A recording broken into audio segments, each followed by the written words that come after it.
Morning to all of you. आइए आज का सेशन स्टार्ट करते हैं। आज का पहला प्रश्न है, वनविल कल्चर सेंटर द्वारा किनकी 138वीं जयंती के उपलक्ष्य में अंतर्राष्ट्रीय भारतीय महोत्सव 2020 का आयोजन किया गया है। तो ये किया गया है महाकवि सुब्रमण्यम भारती के जयंती के उपलक्ष्य में।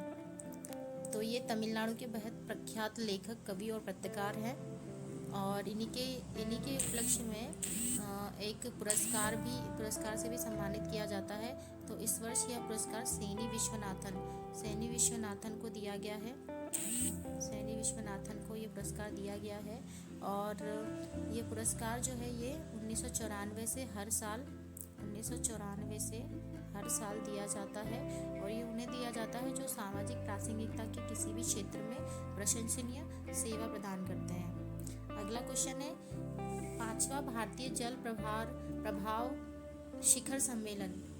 5वां भारतीय जल प्रभाव शिखर सम्मेलन का उद्घाटन 10 दिसंबर 2020 को किया गया है। तो इसका उद्देश्य क्या है? इसका उद्देश्य है स्थानीय नदियों और जल निकायों के व्यापक विश्लेषण और समग्र प्रबंधन।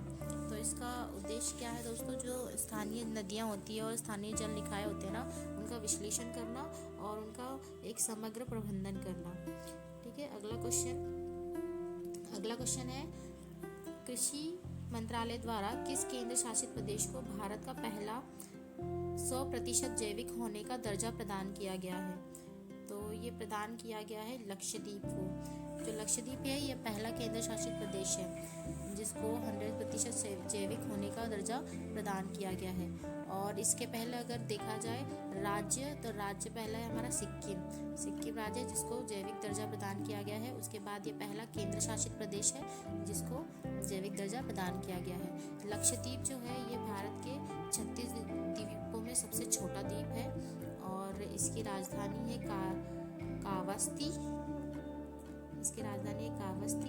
और इसके जो प्रशासक है वो है प्रफुल्ल पटेल जो है ये लक्षद्वीप के साथ साथ दादर नगर एवं दमन द्वीप के भी प्रशासक हैं। अगला क्वेश्चन है, दुनिया का पहला उपग्रह आधारित नेटवर्क कौन सा है? तो दुनिया का पहला उपग्रह आधारित नेटवर्क कौन सा है? NB-IoT। इसका मतलब होता है narrow band internet of things इसका फुल फॉर्म होता है। और भारतीय संचार निगम लिमिटेड मतलब BSNL जो है, BSNL इसको लॉन्च किया है और इसको लॉन्च करने के लिए ग्लोबल मशीन कनेक्टिविटी कंपनी है एक, स्काइलोटेक इंडिया, उसके साथ इसने साझेदारी की है। अच्छा, BSNL के अध्यक्ष कौन है? तो इसके अध्यक्ष है प्रवीण कुमार पुखार इसके अध्यक्ष हैं और मुख्यालय इसका है न्यू दिल्ली में। ठीक है। तो अगला क्वेश्चन है, मनीला स्थित एशियाई बैंक ने अपने विकासशील सदस्यों के लिए कौन सी पहल की शुरुआत की है? तो इसने शुरुआत की है APVAX करके, जिसको बोलते हैं एशिया पैसिफिक वैक्सीन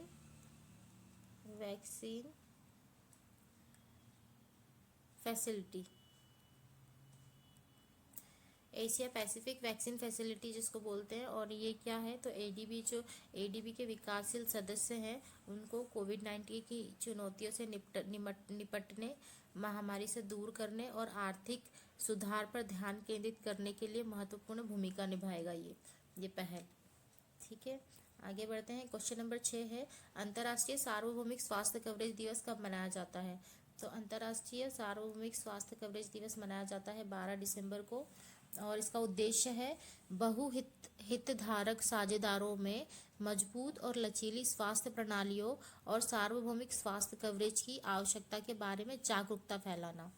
ठीक है। और अगर बोलेंगे कि 12 दिसंबर को और क्या मनाया जाता है, तो अंतर्राष्ट्रीय तटस्थता दिवस मनाया जाता है। अंतर्राष्ट्रीय तटस्थता दिवस मनाया जाता है 12 दिसंबर को। और इसका उद्देश्य क्या है? तो अंतर्राष्ट्रीय संबंधों में तटस्थता के महत्व के बारे में सार्वजनिक जागरूकता फैलाना।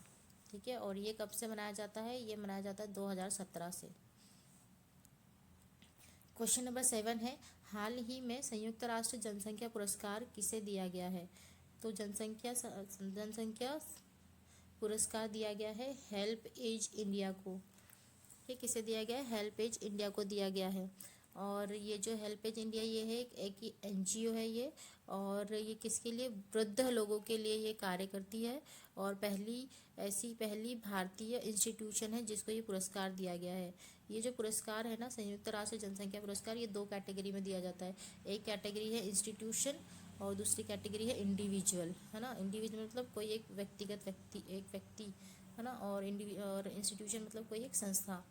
तो 2 कैटेगरी में दिया जाता है। तो ये पहली भारत की इंस्टीट्यूशन है जिसको ये पुरस्कार से सम्मानित किया गया है। और अगर पूछा जाए कि पहले जो व्यक्ति हैं उनको किनको दिया गया है, तो वो 2 लोग हैं जिनको ये दिया गया है। पहले हैं इंदिरा गांधी, और इंदिरा गांधी को ये दिया गया था 1983 में, और JRD टाटा जो है उनको दिया गया था 1992 में। ठीक है, और ये जो पुरस्कार है संयुक्त राष्ट्र जनसंख्या पुरस्कार, ये देना कब स्टार्ट हुआ था? 1981 से। और किसके द्वारा जारी किया जाता है? तो यूएन जनरल असेंबली। ठीक है, संयुक्त राष्ट्र जनरल असेंबली जो है उसके द्वारा ये जारी किया जाता है।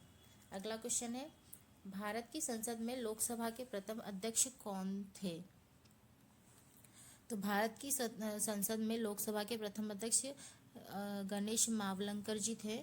लोकसभा भारतीय संसद का निचला सदन है। हमको पता है कि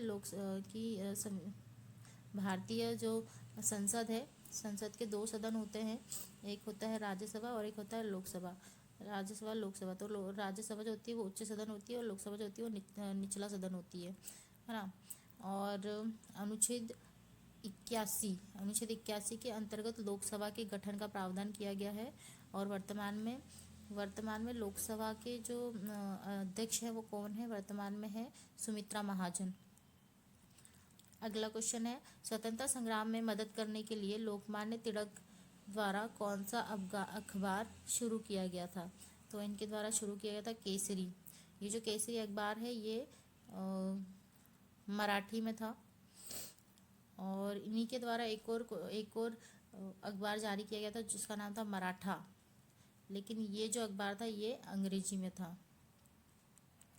ठीक है, अंग्रेजी में छापा जाता था। तो इनके द्वारा 2 अखबार निकाले गए थे, एक था केसरी और दूसरा था मराठा। अगला क्वेश्चन है, हनमकोंडा शहर में स्थित एक ऐतिहासिक हिंदू मंदिर 1000 स्तंभ मंदिर का निर्माण किसके द्वारा किया गया था? तो 1000 स्तंभ मंदिर मतलब उसको 1000 पिलर टेम्पल भी बोलते हैं। तो इसका निर्माण किया गया था रुद्रदेव के द्वारा।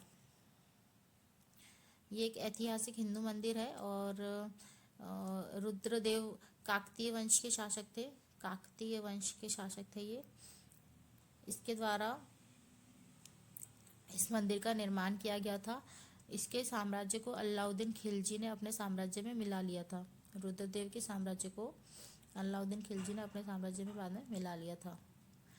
तो ये थे आज के 10 question. Thank you so much.